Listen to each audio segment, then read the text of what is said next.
Hello and welcome aspirants. நான் உங்க மலர் from Score Clever. இன்னைக்கு The Hindu Editorials November 7th 2025 ஓட detailed analysis English and தமிழ்ல பார்க்க போறோம். As usual, இந்த editorialsல இருந்து எடுத்த important vocabularies ஓட premium PDF நம்ம Score Clever Telegram channelல உங்களுக்கு ஃப்ரீயா அவேலபிளா இருக்கு. சேனல் ஜாயின் பண்றதுக்கான லிங்க் கீழே டிஸ்கிரிப்ஷன்ல இருக்கு. கண்டிப்பா செக் பண்ணுங்க. One small tip for beginners. நான் எக்ஸ்பிளைன் பண்ணும்போது உங்களுக்கு ஒரு சென்டென்ஸ் புரியலன்னா feel free to pause the video. அந்த சென்டென்ஸை மட்டும் கொஞ்சம் ஃபோக்கஸ் பண்ணி அனலைஸ் பண்ணுங்க. நான் சொன்ன எக்ஸ்பிளனேஷனோட கனெக்ட் பண்ணி பார்த்தா கண்டிப்பா புரியும். புரிஞ்சதுக்கு அப்புறம் முடிஞ்சா அந்த சென்டென்ஸை மட்டும் 2 தடவை கொஞ்சம் சத்தமா படிங்க. இதை நீங்க ஒரு 6 months ஃபாலோ பண்ணா உங்க இங்கிலீஷ் நாலேஜ்ல ஒரு டிராஸ்டிக் இம்ப்ரூவ்மெண்ட்டை பார்ப்பீங்க. It's a promise. சரி, லெட்ஸ் டைவ் இன்.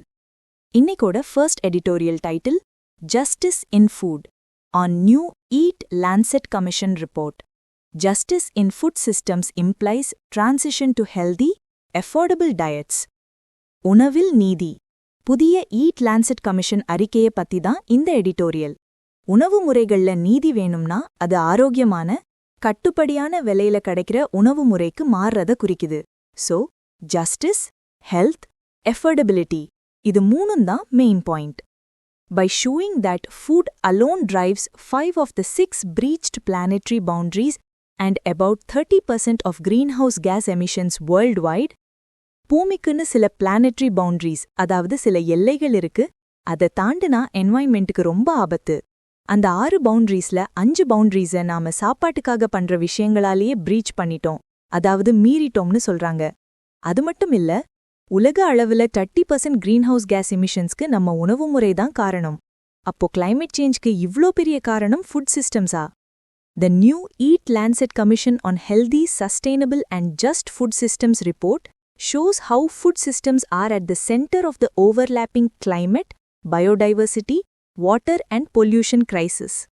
இந்த புது ஈட் லான்செட் கமிஷன் ரிப்போர்ட் என்ன சொல்லுதுன்னா, நம்ம உணவு முறைகள் தான் இப்போ நம்ம ஃபேஸ் பண்ற கிளைமேட், பயோடைவர்சிட்டி, வாட்டர், பொல்யூஷன்னு எல்லா பிரச்சனைகளுக்கும் மையமா இருக்குன்னு சொல்லுது. எல்லாமே ஒன்னோட ஒன்னு லிங்க்டாம்.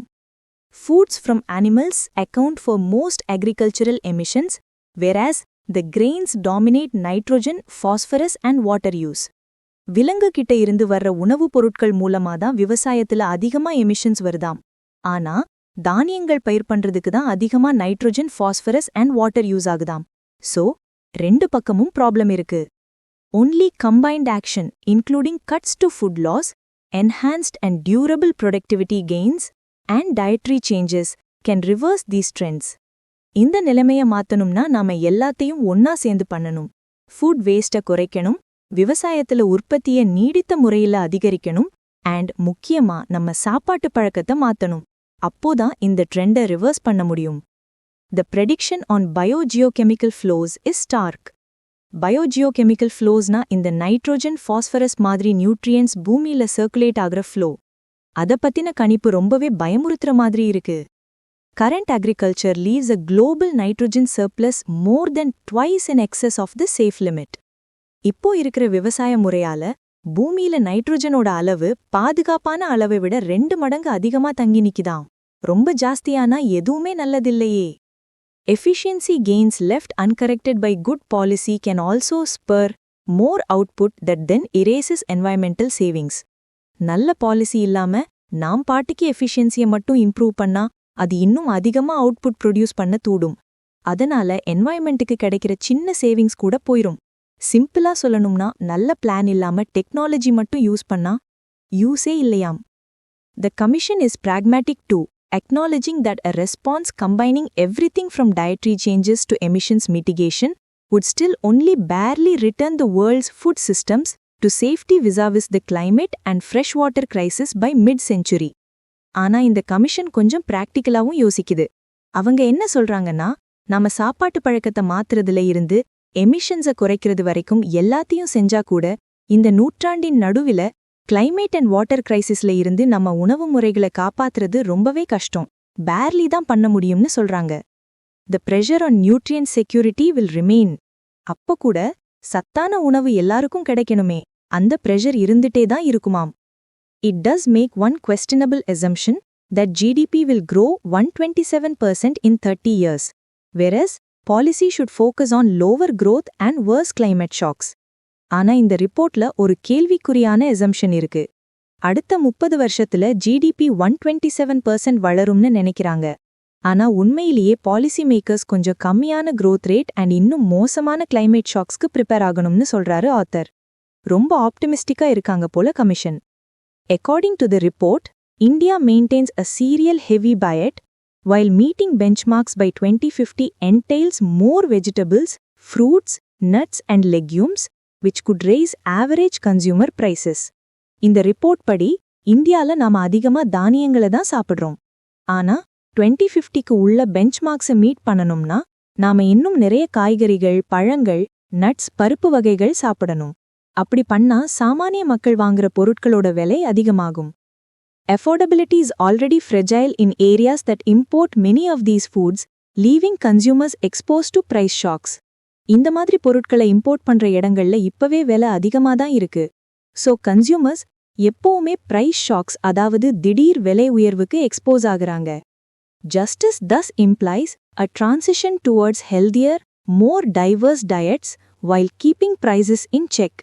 So இங்க justice யானி நீதினா என்ன? மக்கள் இன்னும் ஹெல்தியான நிறைய வெரைட்டி உள்ள சாப்பாடு சாப்பிடணும், ஆனா அதே நேரத்துல விலையும் கண்ட்ரோல்ல இருக்கணும். இதுதான் justice. But changing diets may not always be desirable. ஆனா சாப்பாட்டு பழக்கத்தை மாத்துறது எப்பவுமே விரும்பத்தக்கதா இருக்காது.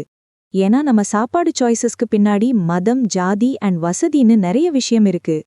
மிட் டே மீல் ஸ்கீமா இருக்கு, கவர்மெண்ட் கொள்முதல் பண்றதுன்னு நிறைய கமிட்மெண்ட்ஸ் இருக்கு. சோ டயட்டை மாத்துறது அவ்வளோ ஈஸி இல்ல. Rather than a diet-first strategy, then, new standards can cut harmful inputs, fiscal measures can make minimally processed foods cheaper, and procurement can normalize regionally familiar, more affordable dishes. So, எடுத்த உடனே டயட்டை மாத்துங்கன்னு சொல்றதுக்கு பதிலா விவசாயத்துல ஆபத்தான இன்புட்ஸை குறைக்க புது ஸ்டாண்டர்ட்ஸ் கொண்டு வரலாம். கவர்மெண்ட் டாக்ஸ் மெஷர்ஸ் மூலமா கொஞ்சம் ப்ராசஸ் பண்ண உணவுப் பொருட்களை விலை குறைச்சு விற்கலாம். அண்ட் கவர்மெண்ட் கொள்முதல் பண்ணும்போது அந்தந்த ரீஜனோட ஃபெமிலியரான விலை கம்மியான டிஷ்ஷஸை ப்ரமோட் பண்ணலாம். Even then, supply side reform is essential to overcome water stress, degraded soils and fossil fuel dependence in cold chains and processing. அப்படி செஞ்சாலும் கூட சப்ளை சைட்ல ரிஃபார்ம் கொண்டு வர்றது ரொம்ப முக்கியம். அப்போதான் தண்ணீர் பிரச்சினை, மண் வளம் குறையிறது அண்ட் கோல்ட் ஸ்டோரேஜ் அண்ட் ப்ராசஸிங்க்கு ஃபாசில் ஃபியூயல்ஸை டிபெண்ட் பண்ணி இருக்கிறத மாற்ற முடியும்.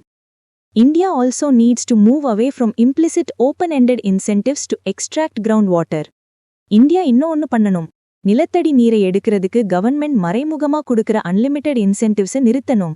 இல்லானா கிரவுண்ட் வாட்டர் காலியாயிடும். Finally, the Commission identifies market concentration, weak incentives for preventing labor and ecological harm, and undue corporate influence as factors that could stall change. கடைசியா இந்த commission சில விஷயங்கள் இந்த மாற்றம் வரதை தடுக்கும்னு சொல்றாங்க. மார்க்கெட் கொஞ்சம் பெரிய கம்பெனிஸ் கிட்ட மட்டும் இருக்கிறது, தொழிலாளர்களுக்கும் என்வாயன்மெண்ட்டுக்கும் ஆபத்து வரதை தடுக்க சரியான இன்சென்டிவ்ஸ் இல்லாம இருக்கிறது, அண்ட் பெரிய கார்ப்பரேட் கம்பெனிஸோட தேவையில்லாத இன்ஃப்ளூயன்ஸ், இவனுங்க எல்லாம் சேர்ந்தா எந்த மாற்றத்தையும் கொண்டு வர விடமாட்டாங்க. Justice, on the other hand, demands stronger collective bargaining by workers and small producers and consumer representation in regulatory processes. ஆனா நீதி கிடைக்கணும்னா என்ன ஆகணும்? தொழிலாளர்களும் சின்ன உற்பத்தியாளர்களும் ஒன்னா சேர்ந்து பேரும் பேசணும். ரெகுலேட்டரி ப்ராசஸ்ல கன்சியூமர்ஸோட பிரதிநிதிகளும் இருக்கணும். These safeguards are partial at best today and need to become guaranteed in practice. இந்த மாதிரி பாதுகாப்பு நிறைய இடத்துல இப்போ பாதி குறையாதான் இருக்கு. அது நடைமுறையில உறுதி செய்யப்படுற ஒரு விஷயமா மாறணும். ஹே ஆஸ்பிரன்ஸ், செகண்ட் எடிட்டோரியலுக்கு போறதுக்கு முன்னாடி ஒரு சின்ன பட் சூப்பர் யூஸ்ஃபுல் அனௌன்ஸ்மெண்ட். உங்களோட எக்ஸாம் ப்ரிப்பரேஷன்ல vocabulary, idioms and phrases and phrasal verbsலாம் ரொம்ப கஷ்டமா ஃபீல் பண்றீங்களா? இனிமே அந்த கவலையே வேண்டாம். கூகுள் பிளே ஸ்டோர்ல இருக்கிற நம்ம ஸ்கோர் கிளவர் ஆப்பை டவுன்லோட் பண்ணுங்க. எங்களோட யூனிக் லேர்னிங் டெக்னிக் யூஸ் பண்ணி நீங்க ஒரு தடவை படிச்சா போதும், லைஃப் டைம்க்கு மறக்கவே மாட்டீங்க. சீரியஸ்லி, ஒரு தடவை படிச்சா மறக்கவே மறக்காது. இந்த பாட்காஸ்ட் இனிஷியேட்டிவ் உங்களுக்கு எப்படி இருக்குன்னு மறக்காம கமெண்ட்ல சொல்லுங்க. உங்களோட ஃபீட்பேக் எங்களுக்கு ரொம்ப ரொம்ப முக்கியம். இதை கிரியேட் பண்ண நிறைய எஃபர்ட் எடுத்துக்கிறோம். ஸோ ப்ளீஸ் உங்களோட சப்போர்ட்டை காட்டுங்க. ஒரு லைக் பண்ணுங்க, உங்க ஃப்ரெண்ட்ஸோட ஷேர் பண்ணுங்க, அண்ட் மறக்காம சப்ஸ்கிரைப் பண்ணிடுங்க. Okay, back to the editorial. இப்போ second editorial. This second issue on surrogacy for a second child. A more expansive reading of the surrogacy law can help more couples. ரெண்டாவது பிரச்சனை, ரெண்டாவது குழந்தைக்காக வாடகை தாய் முறையை யூஸ் பண்றத பத்தி.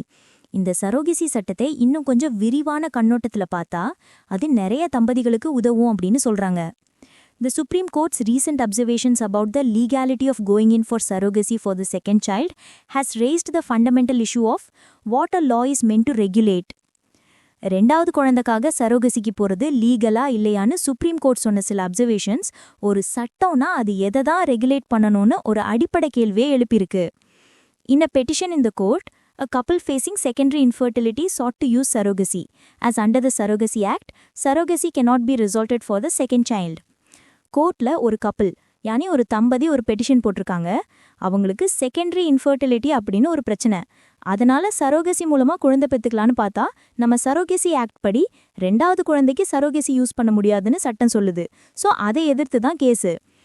Their advocate argued that the state cannot interfere in the private lives and reproductive choices of citizens. அவங்க அட்வொகேட் என்ன வாதாடுறாருன்னா மக்களோட பிரைவேட் லைஃப்லையும் குழந்தை பெத்துக்கிறது சம்பந்தமான அவங்க சாய்ஸஸ்லையும் கவர்மெண்ட் தலையிடக்கூடாதுன்னு சொல்றாரு. ஆமால, அது அவங்க பர்சனல் சாய்ஸ் தானே.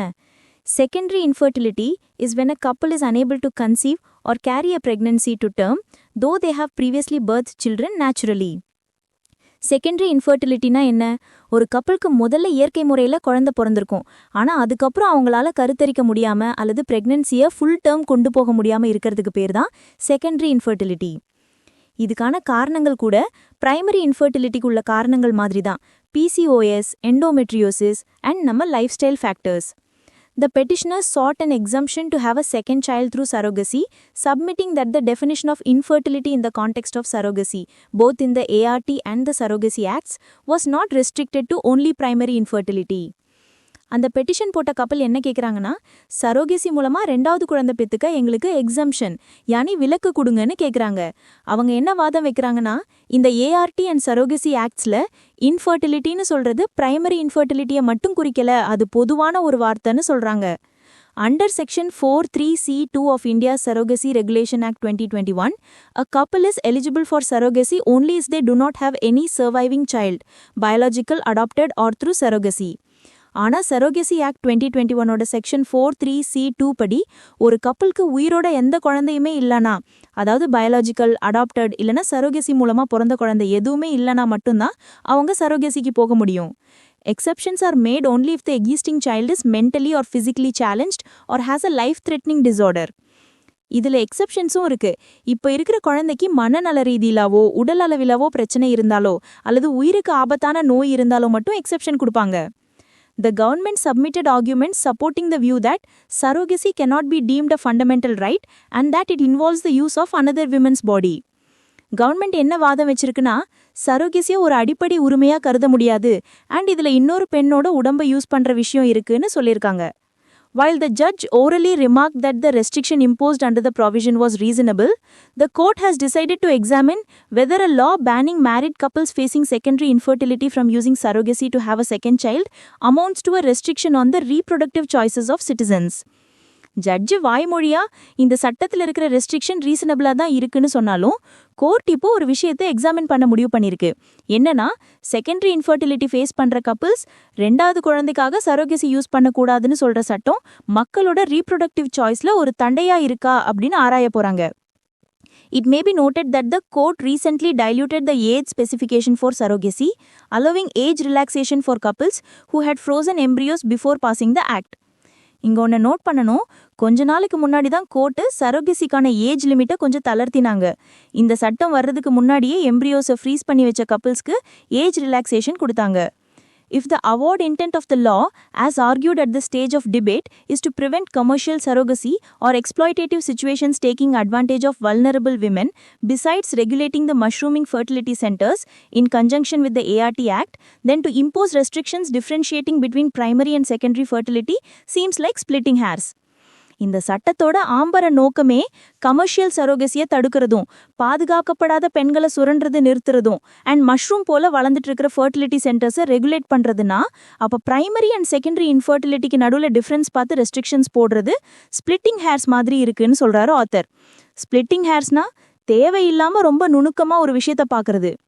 Currently, there is no law restricting the number of children a person can have in India, though many states have incentivized a two-child norm in terms of government benefits, jobs or political offices. இப்போ இந்தியால ஒருத்தர் எத்தனை குழந்தை வேணாலும் பெத்துக்கலான்னு தடை பண்ண எந்த சட்டமும் இல்ல. ஆனா நிறைய ஸ்டேட்ஸ் 2 குழந்தை நார்ம்க்கு கவர்மெண்ட் பெனிஃபிட்ஸ், வேலை, அரசியல் பதவின்னு இன்சென்டிவ்ஸ் கொடுக்குறாங்க. A more expansive interpretation of the law, facilitating for all those in need access to the benefits of technology, is likely to satisfy 2 requirements: assisting intending parents and preventing commercial surrogacy. So, இந்த சட்டத்தை இன்னும் கொஞ்சம் விரிவான கண்ணோட்டத்தில் பார்த்தா தேவைப்படுற எல்லாருக்கும் டெக்னாலஜியோட benefits கிடைக்கும். அப்படி பண்றது 2 ரிக்வயர்மெண்ட்ஸை பூர்த்தி செய்யும். ஒன்று, குழந்தை வேணும்னு நினைக்கிற பேரண்ட்ஸ்க்கு ஹெல்ப் பண்ணும். 2வது, கமர்ஷியல் சரோகசியையும் தடுக்கும். A win-win situation, right? So that's it for today's editorials. Hope it was useful. But wait. போறதுக்கு முன்னாடி ஒரு எக்ஸைட்டிங் விஷயம். உங்க வெக்காபுலரி ஸ்கில்ஸை டெஸ்ட் பண்ண ரெடியா இருக்கீங்களா? நம்ம ஸ்கோர் கிளவர் டெலிகிராம் சேனல்ல டெய்லி கரெக்டா 7 PM எடிட்டோரியல் வெக்காப் லீக் அப்படின்னு ஒரு லைவ் குவிஸ் நடக்குது. It's like the IPL for editorial vocab. டெய்லியும் அந்த நாளைக்கு எடிட்டோரியல்ல இருந்து வெக்காப் குவிஸ் நடக்கும். மந்த்லி லீக்ஸ் இருக்கு. உங்க ஸ்கோர்ஸை ட்ராக் பண்ணலாம் அண்ட் டாப் பர்ஃபார்மர்ஸ்க்கு எக்ஸைட்டிங் ரிவார்ட்ஸ் காத்துட்டு இருக்கு. ஸோ மிஸ் பண்ணிடாதீங்க. இன்னைக்கே சேனல்ல ஜாயின் பண்ணி வெக்காப் லீக்ல கலந்துக்கோங்க. ஜாயினிங் லிங்க் கீழே டிஸ்கிரிப்ஷன்ல இருக்கு. See you at the top of the leaderboard. This is Malar from Score Clever signing off. Bye bye.